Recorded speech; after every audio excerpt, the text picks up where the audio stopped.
আজ সন্ধ্যাবেলা হঠাৎ করে আমি জানতে পারি পাশের বাড়ির পুজোতে আমাদেরকে নেমন্তন্ন করা হয়েছে। তো আমরা ফুল আর মিষ্টি নিয়ে মায়ের কাছে যাওয়ার উদ্দেশ্যে বেরিয়ে পড়লাম।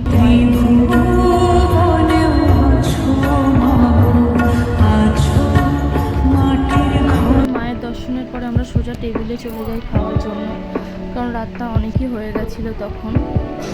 আজকে আমরা টুকটুক করে চলে এসেছি কালী পুজোর নিমন্ত্রণ পেতে। তবে সবাই আমাদের সাপোর্ট আর লাইক করে দিও। এটা হচ্ছে আমাদের মিষ্টি বুদ্ধদা, ওখানে গিয়ে দেখা হয়েছে।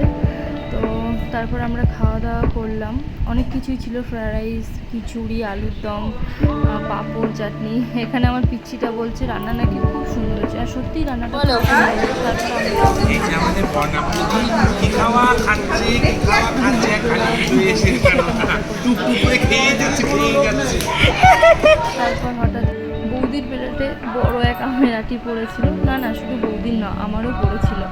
তো তারপর সবশেষে আমরা পায়েসটা খেলাম। রান্নাগুলো খুবই সুন্দর হয়েছিল। বাড়ি ফেরার পথে আমাকে একটা পার্সেল দেওয়া হলো আমার পতিদেবের জন্য। এতক্ষণ আমার ভিডিও দেখার জন্য, আমার সাথে থাকার জন্য আপনাদেরকে অনেক অনেক ভালোবাসা। এইভাবে আমার সাথে থাকবেন, এইভাবে আমার পাশে থাকবেন, আমাকে সাপোর্ট করবেন। আজকের মতন ভিডিও এই পর্যন্ত, আবার দেখা হচ্ছে নেক্সট কোনো ভিডিওতে। চলো টাটা।